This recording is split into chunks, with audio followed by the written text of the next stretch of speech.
Finish Line, a podcast on the Everyday Athlete Podcast Network, where every 2 weeks I will be chatting with ordinary people doing extraordinary things on their path to their own finish line. What is up, everybody? Welcome to episode 12 of Beyond the Finish Line. I'm super stoked to be on a dozen episodes. This is so rad. Today we have a really cool guest, Simon Hollis. Simon is actually introduced to me by Craig Lewis from Running Tales, and so I've gotten a chance to kind of do a deep dive on Simon. He's done a lot of really rad things. He's co-owner and race director of Go Beyond Challenge. Also a super accomplished ultra runner, an adventurer with an impressive 17 ultras, including Marathon Disables, the Amazon Jungle Ultra, the First for Rangers Ultra in Kenya, and many, many more. I hope we can unpack some of these in this episode today. And also, a little housekeeping here for the podcast. Friends of the pod, feel free to chime in with comments and questions during the chat. We'll get to those throughout the podcast for Simon. Also, if you're digging the pod, please do me a huge solid.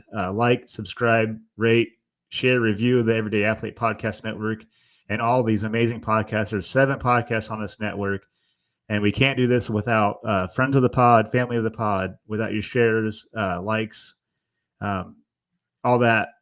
We can't build this community without you, and we're ever growing. Like I said, we can do that without your support. So without further ado, let's bring Simon up and let's have a chat with Simon. Hey Joe, how you going? Okay. What's up, Simon? Hey. Yeah, all good. Thank you. All good. So I guess I'll preface this. We tried to have you on for episode 10, right? And we had some technical problems. I mean, we're talking from a long way. It's cool to have some friends from across the pond on the podcast. I'm super stoked. Like I said, that gave me even more time to read some stories and some stuff you've done. So if anything, I think it's kind of a cool silver lining that we had the problems we had, and we got you back on. So yeah, man, I'm just super stoked. And I just I like to do this all, I guess. I kind of just want to, let's go into the deep end of the pool and just tell me, who is Simon Hollis? I know that's a big question, right? But gosh, yeah, that's deep. I tell you, I thought we were coming short running, but no, who am I? Well, gosh, I'm a guy from Northamptonshire in England. It's where I grew up, and I spent some time in the military, which kind of shapes who you are, really. And then a lot of time after that, just doing all sorts of kind of office jobs and some academic stuff and all the rest of it. And then eventually, probably I think about 8 years ago, took on Go Beyond Challenge, and I've been lucky. I've managed to do some running all over the world, and I have my business, which I love. My wife keeps asking me the question, like, when are you going to make some money? But hey, let's not rush at things. Eight years is we're getting warmed up. You'll eventually get in the plus. That's how I always say about building a business. I'm like, maybe eventually one of these days I'll actually have a net gain here. But hey, when you're chasing a passion, right? It's that's what it's all about. Yeah, anyways. And I think one thing that the business gives for me is that the opportunity to shape things, that I can make sure that what we're doing is getting as many people involved in running as we can. And also, I'm very lucky that I get to meet some incredible athletes from all over the world, and it does make me smile sometimes that I've got my little office in a town called Wellingborough, not far from home, and it's in the old server cupboard. So it's a small office, and yet we're attracting runners globally, which is super cool. Yeah, that's rad.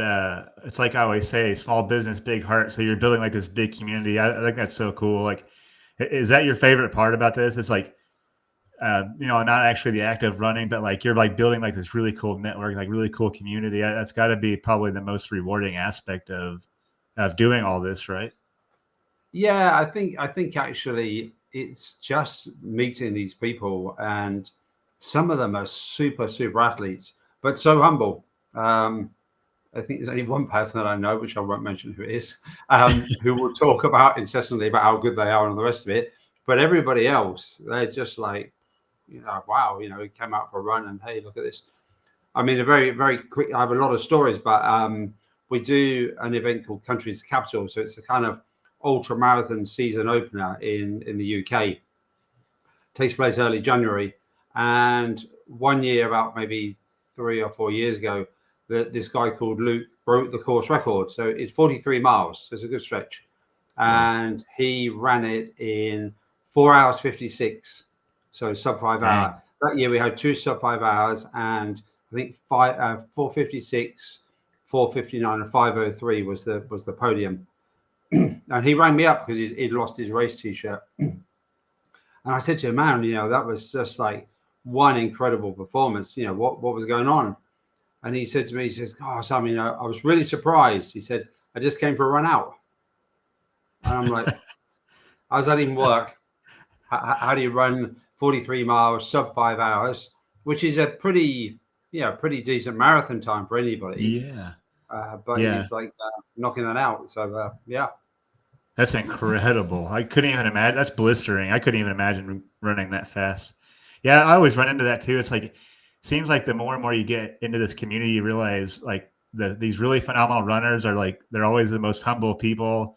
And they're usually the first ones to help you too with questions, like, any kind of advice. I think that's what's so unique about this community.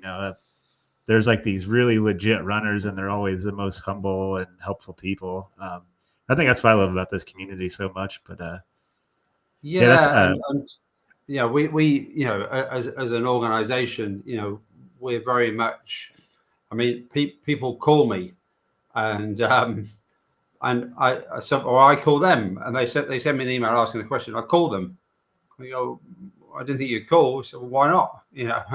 Want to talk about running? Then it's sort of that'll be a good part of the day for sure. Yeah. So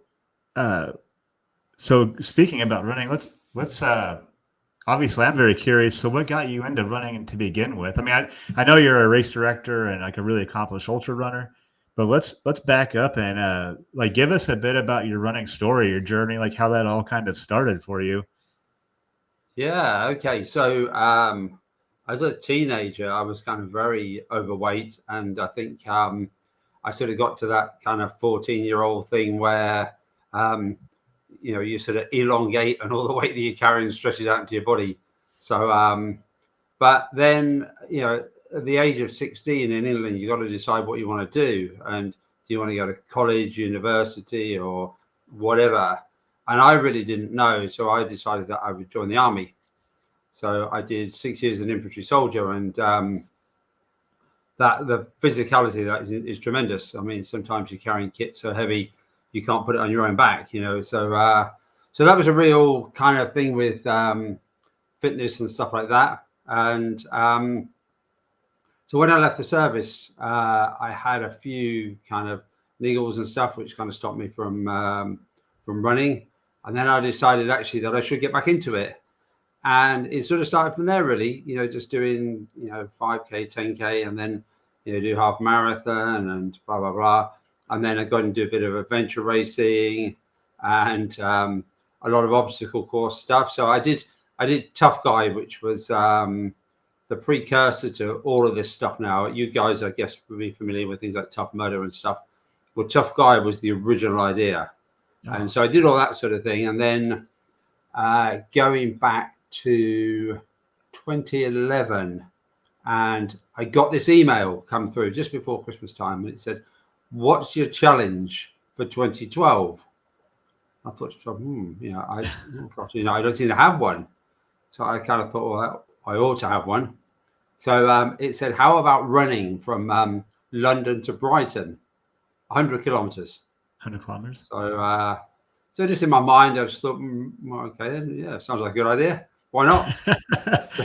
So I said to my wife, I said, I'm going to run from London to Brighton. She went, "Oh, God. Okay, if you have to." And so I did. And I think it was 16 hours. But I really love the day because it's kind of navigating, not navigating. So you have like a map book thing they do, lots of sketches, and you're kind of working your way through the pages. And I met some really, really good fun people and really enjoyed it. So that was my first ever ultra marathon. I think the furthest I'd run before that, I think was maybe like 14 miles or something. Oh wow! I just had, Nice. I guess it's a funny sort of thing because whereas a lot of people, and I do this in my life, a lot of overthinking, but when it comes to like physical stuff, I kind of think, oh, I guess other people do it, so it must be okay. So that's the kind of mentality. Just going to have a crack and just see what happens. Yeah, I agree. So, with ultra running, sometimes the best thing is just like you said, it's like don't overthink it. Just full send, just go for it. That's a heck of a jump too. Like you said, it was like like you had to do like orienteering and stuff too for that race. Like you had to like find your own. What they do, they give you this big map book, and there's lots of sketches and lots of notes and that type of stuff. So cool. It's kind of more fun than anything to follow because it kind of keeps your mind off of stuff, and each page you turn means obviously you're getting closer to the end of the book. I think that's so cool. Like I watched that movie King Arthur like a month ago, and like so now I've been like really diving into like adventure races, like because like I can barely get across town without GPS, so I think it'd be kind of cool to like force myself to take on something like that and like basically force myself to get good at like navigating and orienteering. That's cool.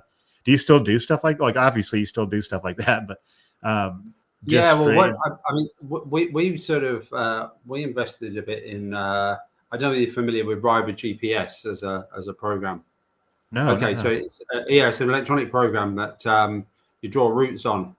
And yeah. Sorry. Yeah. We have the organizer package, and the cool thing about that is that you can trace the route and it gives you voice cues like a sat nav.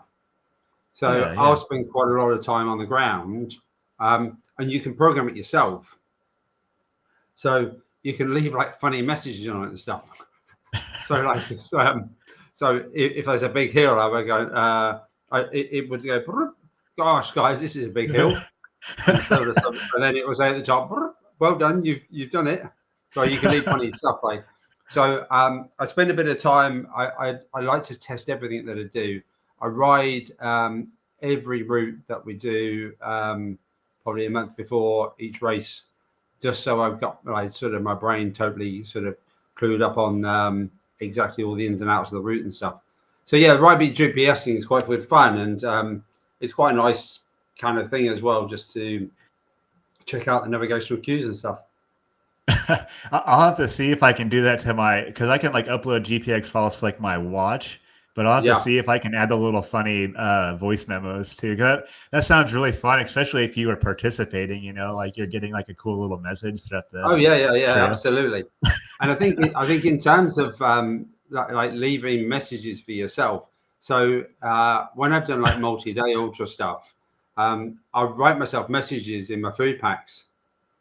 So I get to say like the middle of if it's a 5-day ultra or something, I get to the middle of the week, and as I open my food for Wednesday, say like, well done, you're doing great, you're kind of halfway through.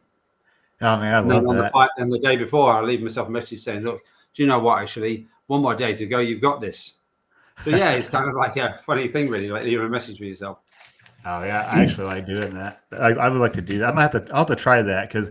You know how it is about Wednesday or Thursday, you kind of hit that slump throughout the week. It'd be cool to have like a nice little note to yourself. Yeah, for sure.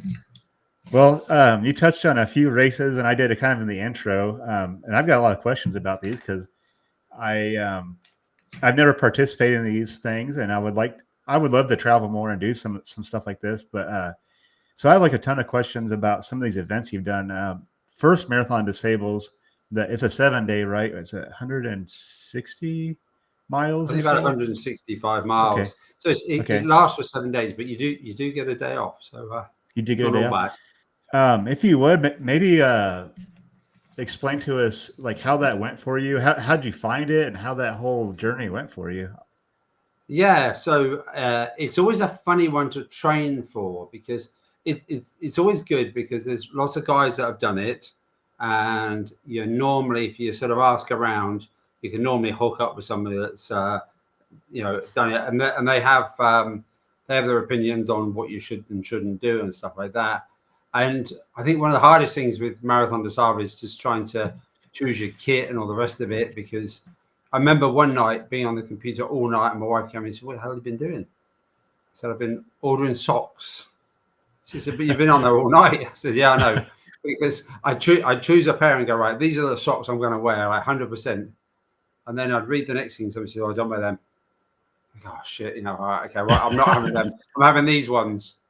And then you read another thing saying, I nearly lost my foot or something because I wore them short. I thought, "Oh, God, no, I can't have them." So you just never know what to get. But one of the challenges about the event is that you train all through the winter in England for an event in the Sahara Desert, like boiling hot. So it'd be dark, it'd be raining, and cold. And my wife said, "Where are you going?" "We're going out for a run." And so I'd have my backpack on, all fully kitted out, loads of clothes on, head torch, and all the rest of it, and go running. And that would be your preparation for a trip to the Sahara Desert. So yeah, it's a kind of, but you get used to running with your pack and all the rest of it. But it's an incredible event, and I think that you sort of it's almost like being part of some sort of special club when you've done it. But so yeah, you're sort of doing a marathon a day really for probably the first 3 days.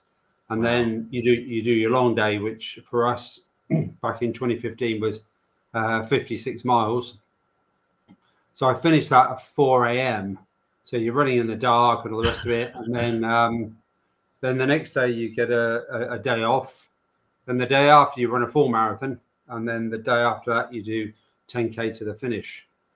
But it was an incredible experience because you get popped in a tent. You're sorted by nationality.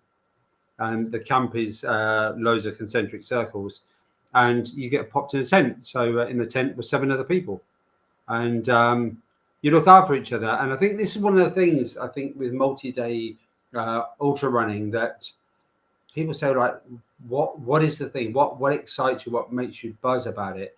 And I tell you what, the truth of it is, one of the things is taking care of people, taking care of other people, because that's quite a difficult thing to do these days. If you see someone by the side of the road, what do?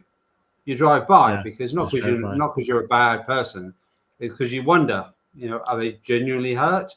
If I pull over, is someone going to hit me on the head with a stick and run off my car or whatever? There's all these thoughts in your mind. So actually, when you're in an event like that, the first runabout would roll back the carpet and get rid of all the stones and stuff like that, and you sort of help people off with their kit and check on them and all the rest of it. So and I enjoy the logistics of it as well, because you have to pare down your pack to be as compliant to the rules, but also to be light enough to be comfortable to run with. So, but yeah, it's I met some great people, and it's a really interesting place because you realise how small you are as a person. You're like a grain of sand in that environment, and it plays with your mind sometimes as well. Because I was running with this girl, I met her, I think, on the wrong day, and she was crying, and I said, "What's up?" And she said, "My head torch has failed. We've got to go on." I said, "Look, well, just hang out with me." So we ran together, and we were in the middle of the desert, and it's the middle of the night, and she said to me, "I can hear music." I said, "What?" She said, No, I can hear music. I said, "Yeah, really?" And so we came round this bit, and there was a string quartet playing in the middle of the desert. Yeah, that's so cool. So we kind of this was the time when Patrick Bauer owned it, and he used to kind of mess with your head. And then there was a couple of other bits where we got to the checkpoint, and she said, "Oh, thank God for that." I said, "What?" I said, "This is the last checkpoint." I said, "No." So there's one more. And then she burst into tears. I was, oh my God. And then the last bit, when the night they used to shine this huge beacon up into the sky. And the problem was with it is the desert is, there's nothing there. so you would see it from like miles away, and it just seemed forever to get there. But yeah, it was a tough thing. We finally 4 a.m. got into camp and grabbed a bit of sleep kind of thing. Oh wow. So when you break camp for the day, you're unsupported the whole day basically. So you have to just with water. So basically, okay. you get a water ration every day, quite a lot of water to be fair, and then you would just basically go to each checkpoint and get some more water, and just keep on going really to the end of the day. Oh wow! I've always kind of just like watched these adventure races, like not adventure races, like the multi-day stuff. I really want to do one someday. So I'm just absolutely like captivated by these events because, like you said, like you said something earlier that really struck me. It's like I love kind of being somewhere like big, like you realize how like insignificant you kind of are when you're in like such a big space like that. And I don't know, like I guess that to me is like humbling and like comforting in some weird way. So I think it'd be right up my alley to try something like that. So I think I just need to kind of get the stones to do it and sign up. Joe, you got to come to Nepal with us. That's what you got to do. You heard all about it. You got to come. Yeah, I would love to. I'd love to travel more. If anything, ultra has given me like this really overwhelming. Yeah, definitely do it. Says ultra, yeah. But I think some of it as well though, because like I love to read about and listen to people that do adventures and stuff like that. So I as a child I read about sort of Stanley and Livingstone and how they met in the jungle, and there's a brilliant book actually which I would highly recommend, Wilfred Thesiger, The Life of My Choice. Ooh, okay. And this guy spends a lot of time with the tribes and stuff, and spends time in like the Empty Quarter and a different kind of time really. He was like in the SAS when it was first kind of founded and stuff. But yeah, and he never marries, and he just the book is kind of saying, well, look, this was my life that I chose. But it was an incredible time, and you kind of read about stuff like that, you're thinking, wow, And I was lucky to so when I did Marathon des Sables at the same year as Sir Ranulph Fiennes, the great British explorer, and I met him in Gatwick, and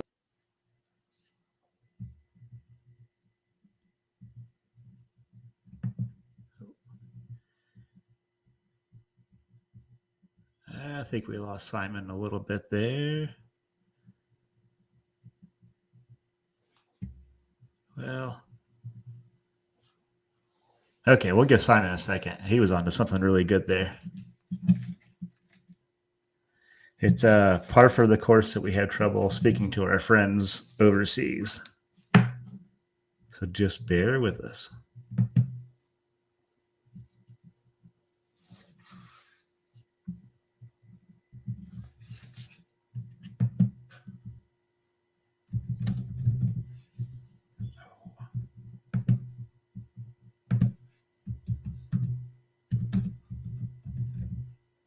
Okay, I think we lost Simon.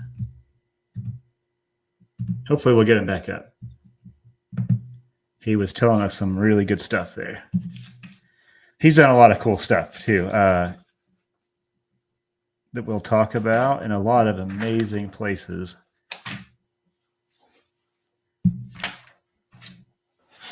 We're back. Oh, hey, Simon. Okay, cool. And okay, I was like, it was just starting to get really, really good too. So yeah, keep going. You've captured me here. So I was just saying really that so when I did Marathon des Sables, that we had the great British explorer, Sir Ranulph Fiennes, and if you want to read some like crazy stuff, this guy is nuts. And I actually saw him at he did a talk in a place in England near me, and you kind of think of someone like that. I'm thinking, gosh, I'm going to learn something from this guy, because he's circumnavigated the world and all this sort of stuff. Wow. But he is the worst planet on the planet. So they chose some snow caps for one expedition, and they drove about 3 feet, and the thing sunk in the snow and never came back out again. And then he Oh, was telling wow. me about he was doing this thing, pulling a sledge, and they hadn't tested anything. So he gets on the sledge, and he can't pull it because it's too heavy. So they end up like chucking stuff out, and they throw out a lot of clothes. And later on, he says, "Oh, bloody hell, wish I hadn't have done that because it was like too cold." So yeah, funny. But I did. I met him actually at the end of Marathon des Sables, and he's got lots of fingers missing. He actually famously cut a bit of his own finger off because he had frostbite in the finger and it Oh, wow. died. And he got fed up with it, so he went down to the garden shed and I think just saw the finger off. And, Whoa. yeah, so I shook his hand and I said to him, "Oh, well done, sir." And he shook my hand and said, like, "Well done, son." And it was like a really funny feeling because he's got all bits and stuff missing. That is so hardcore. Oh man. So yeah, so I think that whole kind of idea of kind of adventure, almost like in a kind of boyish kind of ways, has kind of driven me to to explore some of these things. Yeah, I was always captivated by like Jack London, like adventure books as a kid. So it's always kind of been something that's always kind of captivated my attention, like all these like amazing adventures and stuff that people are doing. But I'm getting better at getting like out of my comfort zone, and ultra running's kind of giving me like it's like really really overpowering like wanderlust. So I'm ready to take on some really cool maybe more Yeah, challenging sure. things outside of my normal comfort zone. So you've done like a ton of cool races and events, but I want to make it a point, obviously, to talk about Go Beyond Challenge and give you a space to talk about that. I got some questions about that too. I really want to highlight that before we we go too much further in like all these awesome events you've done. So just tell me a bit about Go Beyond Challenge, like just run down like what made you start it, like kind of where it's headed. You've got some cool events that you do. You just came off of an event too, right? Last week Yes. for Yeah, Go yeah, Beyond. yeah. So I yeah, guess we let's touch on that so we can give you time to talk about it. I want to know more about it, and then yeah. we'll Okay. unpack some more ultras too after that. Yeah, sure. So, Go Beyond Challenge has been around since 2009, and so I took it on. So the guy that started it wanted sort of basically to retire. And the way the story goes, there's always a story with all these things. So it's October 2017, and I'm kind of just sitting on the bed reading a book, and the phone goes, and it's a friend of mine, and she's an accountant, and she says, "Oh, I've got this client who has got a sports event company and wants to sell up. He wants to kind of retire from it. Would you be interested?" And I was thinking, "Oh gosh, this is I don't know, because maybe I'm too old for this, and maybe this is too much of a dream or whatever." So I kind of said, "Oh, yeah, why not? We'll give it a go." So kind of that's how it happened, really. And so we sort of got a lot of goodwill with the business and a portfolio of events. So what we've done from there really is kind of refine the whole offering, so that one of the core parts of our business is to make sure that there's almost as much as we can something for everyone.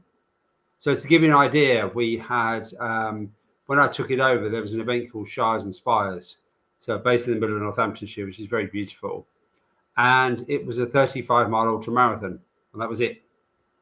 So now Shires and Spires is 5 different distances.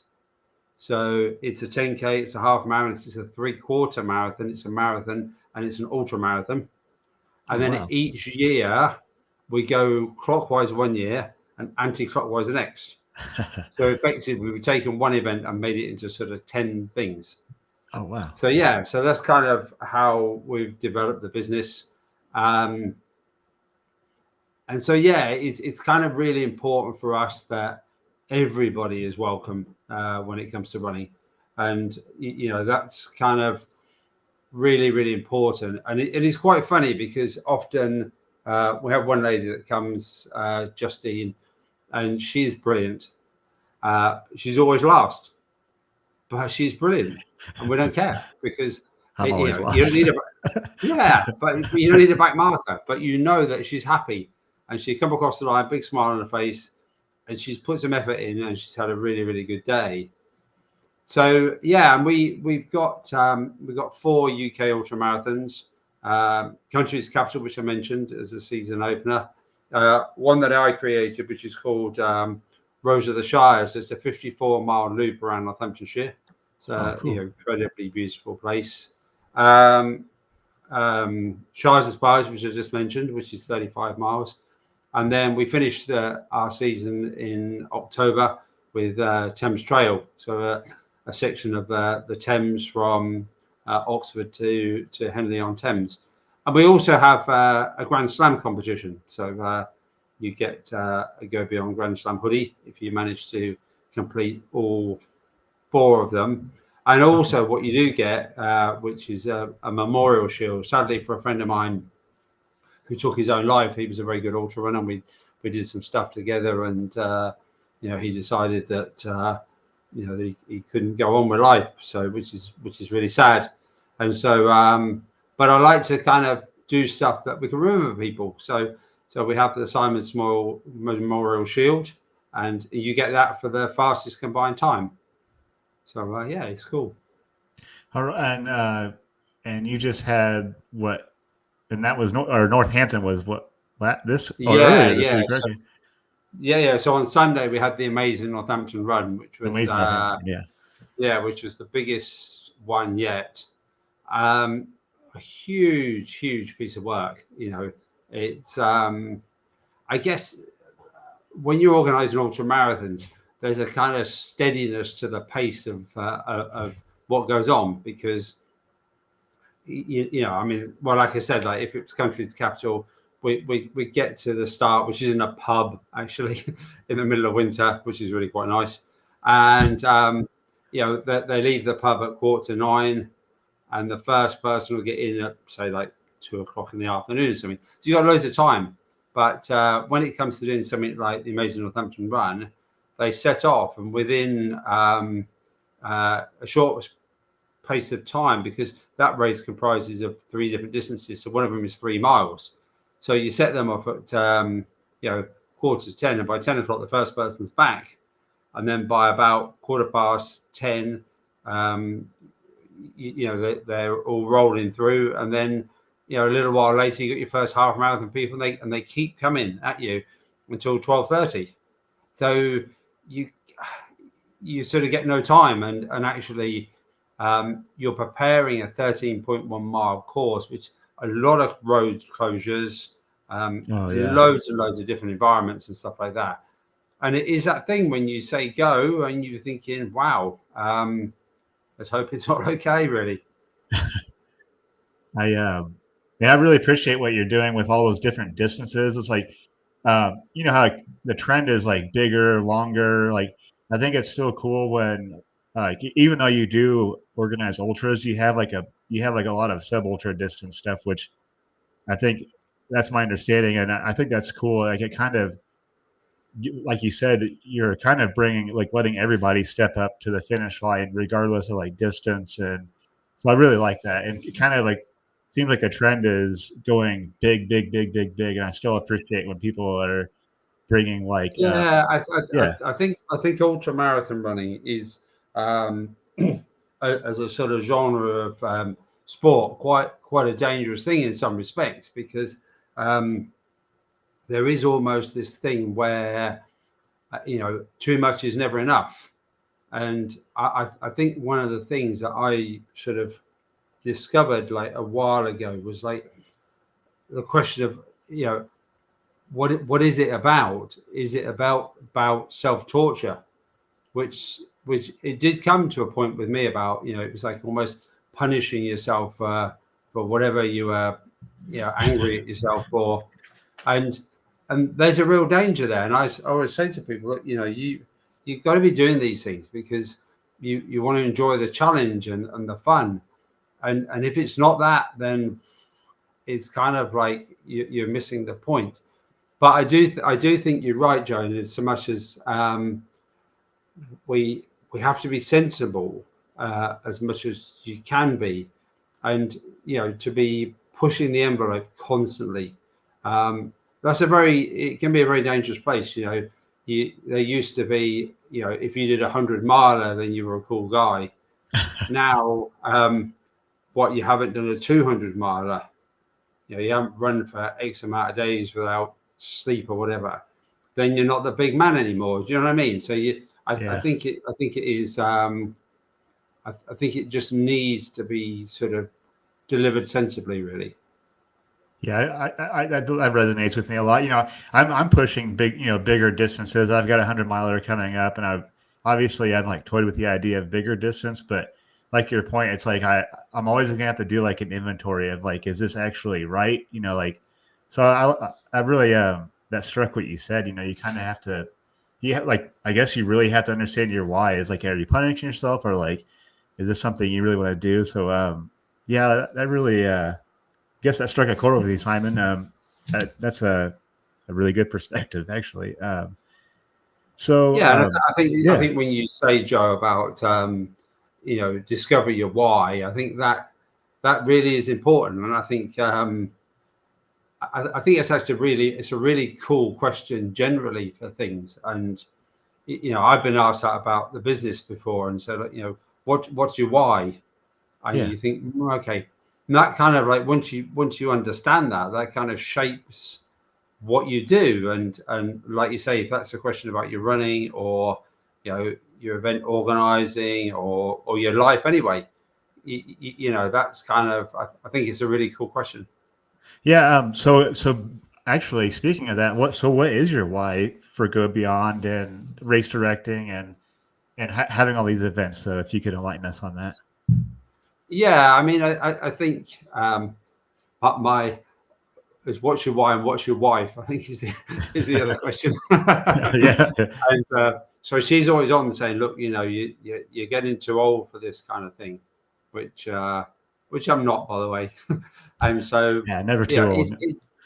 It's a tough business. I think people have got a lot of opinions these days about what they think is good and what isn't good. Yeah. And a lot of them without particular substance. So I think as an event organizer, it's tough, and people don't understand what goes into putting an event together. And when they do, even though they might do something really small, then they start to look at you in a different light, thinking, I kind of get what's going on here. But for us, our why is definitely wanting just to create something better for people. I think the fact that we know about a lot of the things that do with physical activity, in terms of obviously health and well-being, physically, mentally, but also for us, we talk about the volunteer pool, and saying, well, look, actually, you could be part of something. And I think that's kind of what we're missing really in life today. We've become very insular people, where we don't know our neighbors, and some of us, you'd probably, as you get older, have less and less friendship groups and stuff like that. So I kind of think that's really important, to be part of something. And also in terms of particularly, say, like with Northampton, the impact that we can have on the local economy, the visitor economy, the revisit of people to the town. So I kind of think it's, for me, the why is like, well, actually, is building this proper big thing. And ultimately, of course, we'll have to stop sometime. So it's about building a business that has a really, really good portfolio and a good outlook on stuff. And the hope is that someone, one day will come along and snap it up, but also continue to do good stuff, which is really important.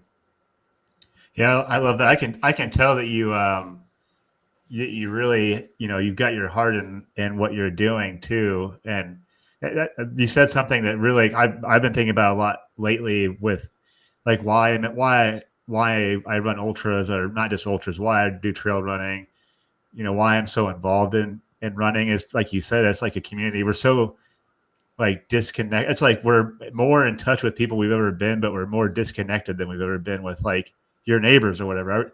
So I like what you said about kind of building a community, and like I agree. So I volunteer a lot at trail races, and I've kind of just got like a glimpse of what race directing is about. It is a ton of work. So you have to, I'm assuming you have to just really, really love what you're doing. Like if you didn't have your heart in it, you probably couldn't, do it to begin with. So I certainly appreciate Yeah, that. I Yeah. think you're right, because actually the worst thing I find, particularly in the UK, is the amount of people that will stop you from doing what you want to do. The amount of paperwork and people just, you want to run through here, you got to pay me to run through here. And you're like, well, just want to run down your trail. But no, they've got the handout for money. And it's a very, like I say, something like the half marathon is kind of, I haven't had a day off for a few weeks now because it's been non-stop, and it still continues, because even though the race is finished, there's still lots of post-race stuff to do. But it's an incredibly complicated and time-consuming thing to do. And so you've got to love it, because I think and also for us, we're constantly looking, going, well, if you get in the way, we've got to find a way around it. It's like and that's the challenge. And people say, well, what are you going to do now? I said, don't know, but we'll work it out. Yeah, it's just like ultras, right? You gotta always be problem solving. If something comes up, you gotta figure a workaround. Cool. Man, I have a lot of race director questions, but I don't want to consume all of the podcast. But I'm curious about race directing. So you're just like your body of work with what you're doing with all your events really it struck me. So I guess I want to ask about maybe if you have any further ultras you're planning, or any races you've got coming up that you're talking about doing with Go Beyond Challenge, if you can share any of that with us too. And maybe tell us where you can, like, where everybody can find your social media for Go Beyond Challenge, and then we'll get back to some ultra questions. Yeah, sure. So I mean, really, if you just have a look on Facebook for Go Beyond Challenge, Instagram for @GoBeyondSport. So that's the kind of they're the kind of core things. And in terms, we're always like checking out ideas and different things. So we do this event in January, at the end of January, and it was called the Dirt Run, and it was a 3-distance race in a country park, 5, 10, and 15K. So we've got plans for next year to take it on tour. So it's a bit long in the tooth. So we're going to do a second race in February, which we're going to split up to 7.5 and 15K. There's something a little bit different, and it's going to be on a trail called the Libnam Way. And the great thing about that is there's an organisation called the National Trust that looks after a lot of our old property and history and heritage and stuff. And there's a building, and it's not a ruin. It's unfinished cool. Since about 1600 and something. So kind of like when you're short on a DIY project at home, think about that one. You're okay. And so this thing is an Elizabethan manor house. So I'm really quite excited about it, because we run near it. We've got permission to do that. Cool. So on this trail race in February, and you kind of hope for a bit of mist and stuff like that, to see this mysterious kind of silhouette of an old house in the distance. So that'll be quite good fun. And we're always messing with different ideas and stuff. So that's one of the fun things, is kind of planning events and playing with routes and stuff like that. So for Northampton, we've done 2 years now of this race, and we still haven't got the route that we want yet, because of different development works and stuff like that. So again, it's about what we're looking at, what we do for next year in terms of routing. And then really we're looking, because as we grow the event, we will grow out of certain parts of the route.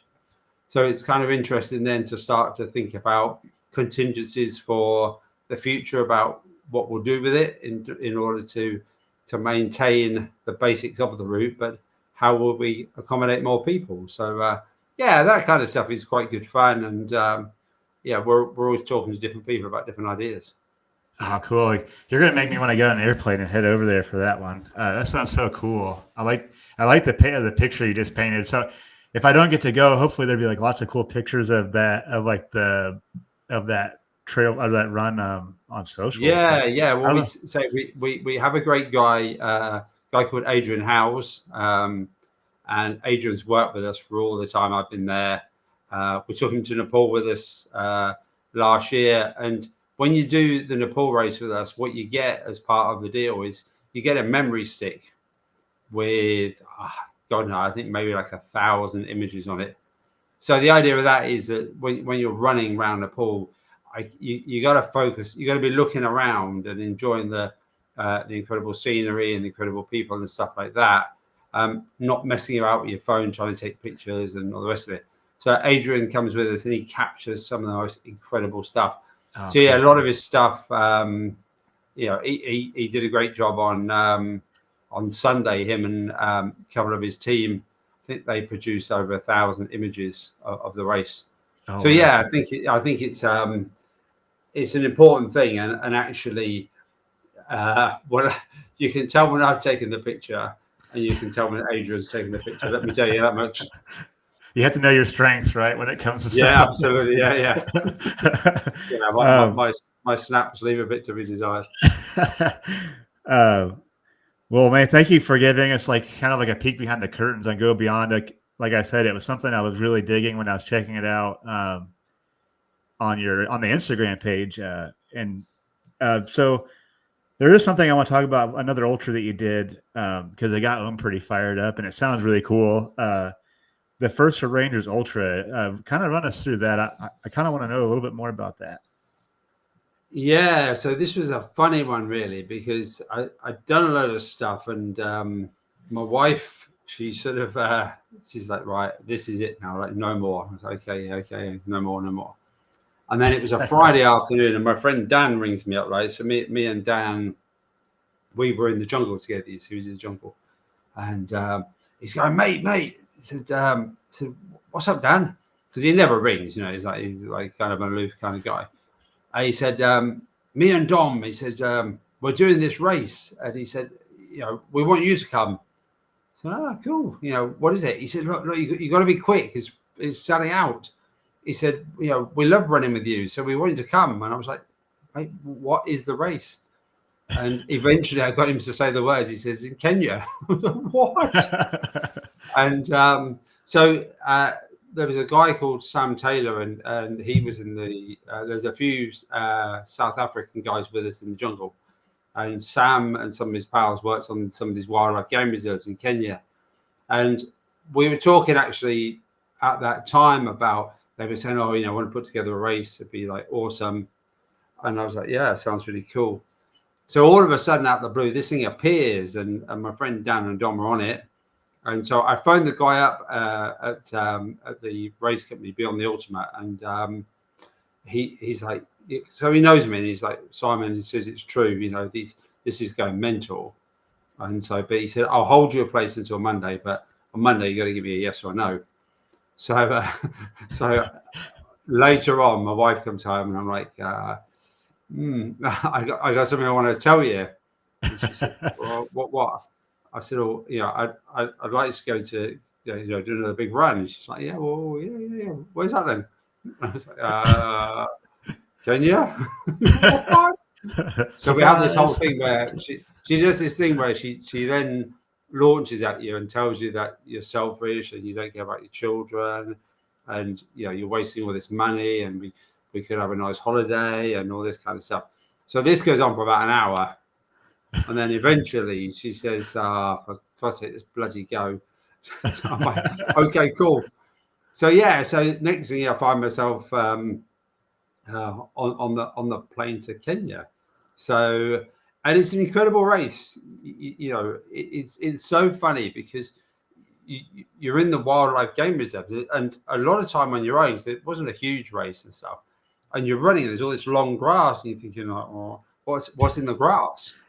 And then these guys are like, then also, and someone will shout and look around, and you look up in the tree, and there'll be a ranger hidden in the tree with a high-powered rifle, Oh, and wow. all in camouflage and stuff, who's watching you all the time. And you. So these guys, I mean, a lot of them lose their lives. It's a terrible business because they're literally giving up their life to protect nature, which is a huge thing, but a massive honor for them as well to be part of that. So the race supported them doing that, but it was just magical. One of the key moments I found was I was running up a hill and I looked to my right hand side and there was a giraffe running with me. Oh, wow. Then I looked to my left hand side and there was another one. So there's the three of us, me and these two giraffes, running up the hill. It was just amazing. Yeah. And then that we had a situation where there was the worst thing I think there actually was buffalo, because these damn things, they weigh tons and they have these thick horns that sort of come out the front. And so kind of, I think more so than probably the things that you would think about, sort of lions and tigers, they're really like, don't like people and just want to keep away from them kind of thing.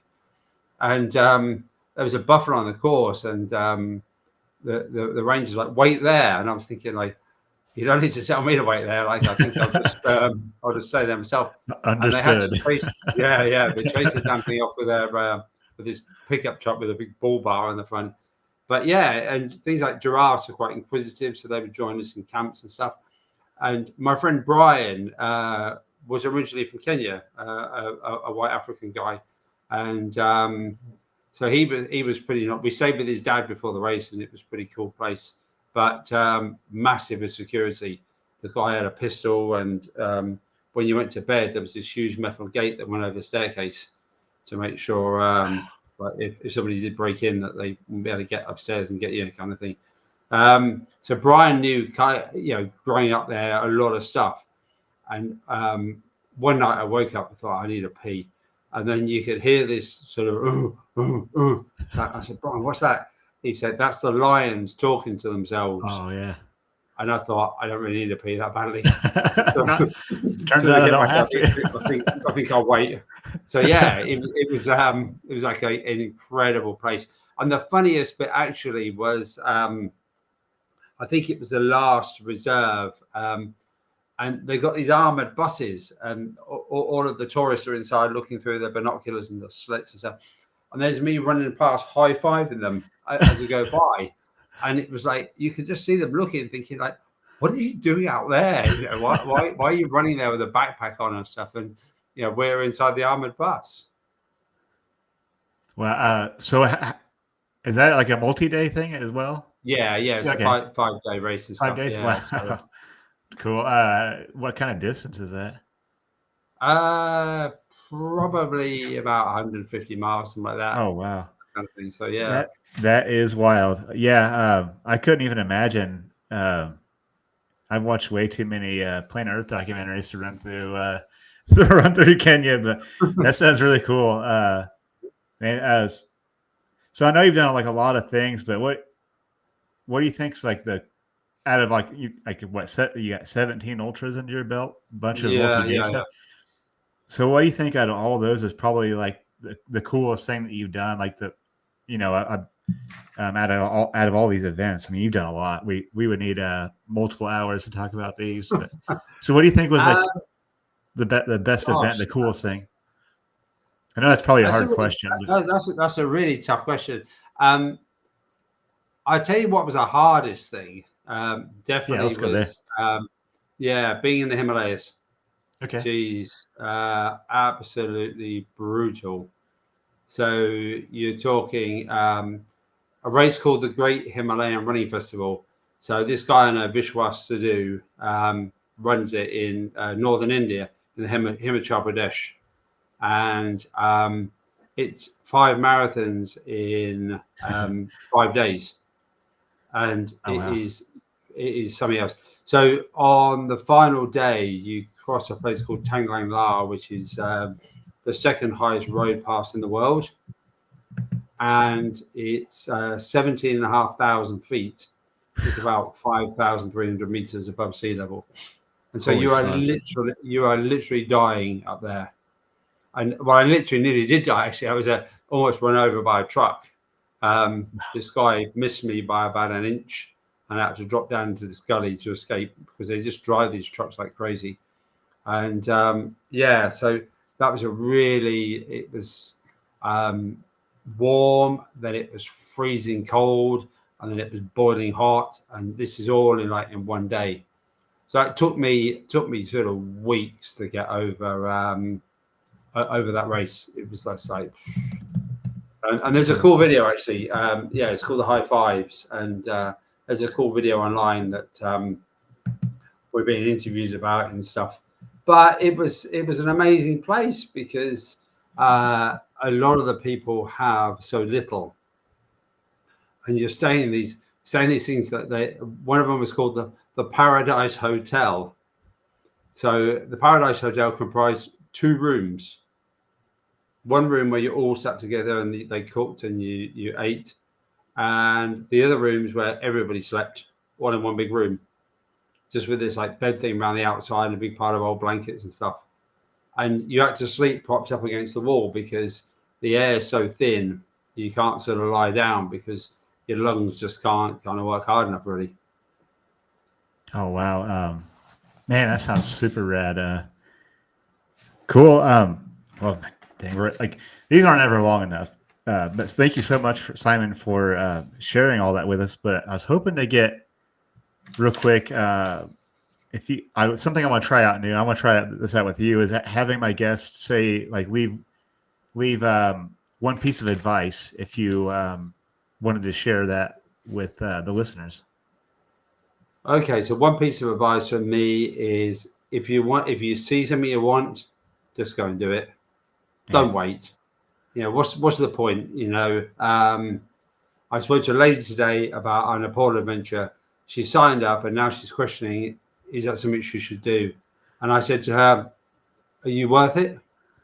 And that's the question. But literally, guys, if you see a race, don't matter how crazy it is, how far away it is, to a point how much money it is, but like, hey, don't go mad. But just get yourself out there and do it because that's life, and sadly we've seen a lot of people that haven't had a full life, for some like awful illnesses or through some kind of poor kind of mental trauma and stuff. And you got to think to yourself, that's what you got to do. You got to be out there and do some crazy stuff. I love that. Yeah, that seems to be a common theme. It's just like, just go, just sign up for the thing, do the thing. So, yeah, thank you so much. You got me excited about maybe signing up for some stuff. Well, Simon, thank you so much for your time. Twice, we tried this before. So I'm really honored that you took time out of your life again to be on my podcast. So that means a lot to me.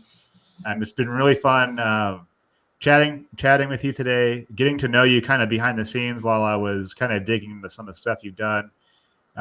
So just keep doing what you're doing. I think it's really, really cool what you and Go Beyond are doing, all these cool adventures you're doing. So yeah, just thank you so much for this time. And maybe I'll have to have you back on because I still have a lot of questions unanswered cool on this list. So yeah. Well, I can't believe like an hour has gone by is ridiculous. Yeah, and I was like, dang, I didn't get through half the stuff that I really wanted to ask you. So that means a part 2 for sure, Simon. Yeah, cool, mate. Yeah, but so look, thank you so much. Thank you, man. Yeah, thank you. And a real honor. I appreciate it so much. And so we're going to wrap up today's episode. Huge thank you to Simon for sharing a story with us about Go Beyond. He's done a lot of stuff. We only got to go into a few of those things. So like I said, part 2. So I just want to say thank you for chiming in, or for tuning in, listening to me and Simon talk today. And I always like to take a moment to remind everybody, please rate, share, subscribe, review the podcast. It really helps us reach more listeners like you and the Everyday Athlete Podcast Network. We're building a great community, like I said, and And we can't wait to share this episode on Spotify, Apple, wherever you get your podcast here in the future. And thank you so much. On Sunday, this will come out Sunday on Apple, Spotify. So, tune in.